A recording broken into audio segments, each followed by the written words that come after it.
যতগুলো ফ্যাক্টরি আছে আমরা সেগুলোকেও টার্গেট করেছি, সেই সবগুলোকে আমরা করার চেষ্টা করব।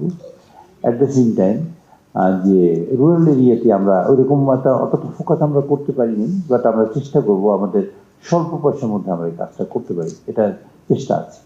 আর একটা খুব ইম্পর্টেন্ট বিষয় সেটা হলো এই যে যেটা আমাদের মানে আমাদের এই সিবিডির এই যে ডক্টর মোয়াজ্জেম সাহেব বললেন, সেটা হলো যে ব্যাংকে ফাইন্যান্সিংয়ের প্রশ্ন আছে এবং আমাদের ফ্ল্যাট করে নেই চায়নার ওরাই নেই।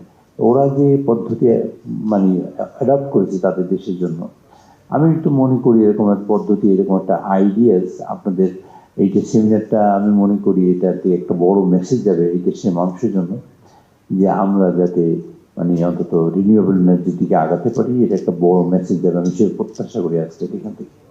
গভর্নমেন্টের সকল সদিচ্ছা আছে, কোনো এই সেক্টরটা যদি এগিয়ে আসে, এবং গভর্নমেন্ট এখন বর্তমানে আমাদের প্রধানমন্ত্রী বর্তমানে চায়না আছে, এবং আপনারা দেখবেন এখনো ডিসিশন হয়নি, আপনারা দেখবেন বড় চুক্তি হবে আমাদের এই সোলার ব্যাপারটা নিয়ে, ইনশাআল্লাহ আমরা প্রত্যাশা করি।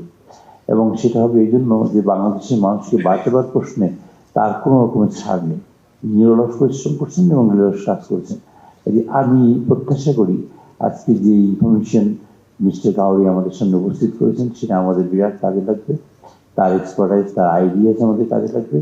এবং সিপিডি যে আয়োজন করেছে তার জন্য সিপিডিকে ধন্যবাদ জানাই, মিস্টার গাউরিকে বিশেষভাবে ধন্যবাদ জানাই যে তিনি এখানে এসে তিনি প্রেজেন্টেশন দিয়েছেন এবং আমাদের এই কথা বলার চেষ্টা করেছেন, শেয়ার করার চেষ্টা করেছেন। পৃথিবীতে মানুষ এইভাবে একজন আরেকজনের মানে এই পার্টনার্স অফ প্রোগ্রেস একটা অ্যাডভার্টাইজমেন্ট দেখেছিলাম, this is very important and he has come with all the informations, the exciting information, at the same time the process how they have done it. তো এইটা নিয়ে আমরা যদি আগাই, আবার বিশ্বাস করি যে আমাদের যে সমস্যা হয়েছে, তারা একটা ইম্পর্টেন্ট কথা বলেছেন। দেখেন, যখন ফুয়েলের প্রবলেম হলো এই গালফ ওয়ার নিয়ে, ইরান যুদ্ধ নিয়ে, তখন কিন্তু তারা সেটা ওভারকাম করার সুযোগ পেয়েছেন কিন্তু এই সোলার সিস্টেম দিয়ে। এটা কিন্তু ভেরি ইম্পর্টেন্ট পয়েন্ট। এই যে আমরা কিন্তু সাফার করেছি, কিন্তু ওনারা সাফার করেন নাই। এই সাফারিং হাত থেকে বাঁচার জন্য আমরা চেষ্টা চালাবো আমাদের ইন্ডাস্ট্রিতে, এবং আমাদের মডার্ন যুগে বিদ্যুৎ ছাড়া কিছুই চলে না। মডার্ন যুগে যদি মানুষ স্বপ্ন দেখতে চায়, তাই বিদ্যুতের স্বপ্ন আগে দেখবে।